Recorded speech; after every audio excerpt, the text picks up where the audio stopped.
toi de jouer.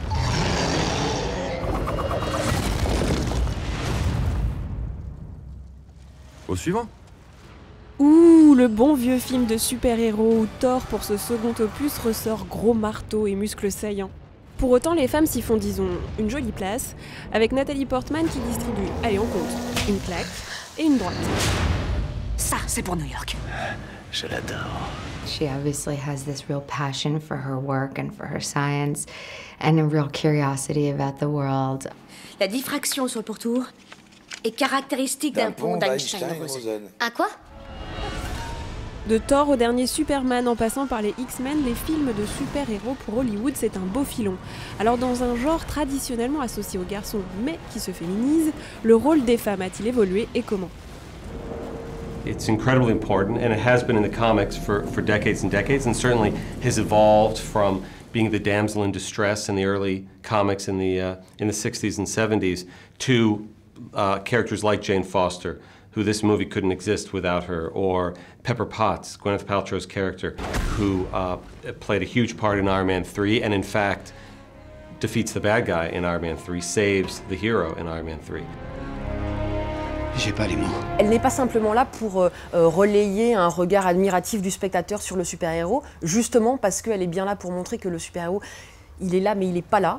Bon, ok, j'admets, je suis une loque. Il y a certaines attentes qu'on peut avoir vis-à-vis du masculin qu'il ne peut pas remplir en tant que super-héros. Et puis c'est des personnages qui quand même évoluent dans le film, d'abord qui ont des séquences simplement pour elles. La petite amie a pris du galon pour devenir une héroïne à part entière, pour autant on n'évite pas les blagues machos. Chérie, si tu portais ça à la maison, le soutif sport, la totale. Vas-y, en douceur, c'est mon dépucelage. Au rayon des super-héroïnes, en revanche, il y a encore du travail. Première raison, sur la totalité des personnages Marvel développés en BD, moins de 20% sont des femmes. Et lorsque des personnages féminins parviennent jusqu'aux écrans de cinéma, elles restent souvent, disons, stéréotypées. Comme la femme invisible dans les 4 Fantastiques. Oh zut. Quoi? Oh, j'ai un bouton. Tu n'as qu'à mettre un peu de poudre? Non, j'ai autre chose. L'alerte est levée. Je n'ai plus qu'à rester concentrée là-dessus 8 heures d'affilée et ça va le faire. Deuxième raison, entre 1978 et 2008, seules 3 super-héroïnes portent un film à elles toutes seules. Supergirl, Elektra et Catwoman. 3 échecs cuisants. The truth is, they did not fail because they were female-led films. They failed because they were terrible movies.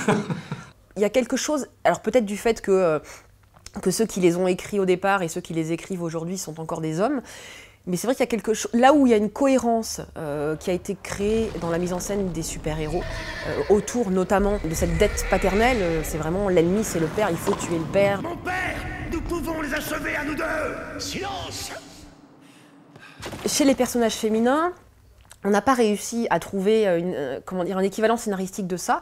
Pour l'instant, les personnages féminins d'Electra ou Catwoman en tant qu'héroïne de films de super-héroïnes, on leur a calqué des scénarios masculins. Et quand ces super femmes deviennent intéressantes, notre préférée à la rédac d'Entrée c'est Jean Grey, alias le Phénix. Je vais pas être vaincue. Bah, il y a toujours un bémol. Je t'aime. Si on veut avoir un discours féministe, quelque chose sur, voilà, on ne supporte pas un personnage féminin qui pourrait dire son désir et qui serait plus fort que les hommes, du coup il faut le tuer en le transperçant comme le fait Wolverine. Il y a encore du boulot, on vous l'avait dit. I believe that one day soon I will be sitting in front of, or someone like me will be sitting in front of a woman's face. Et avec un méchant pareil, elles vont se bousculer les super-héroïnes pour aller lui botter les fesses.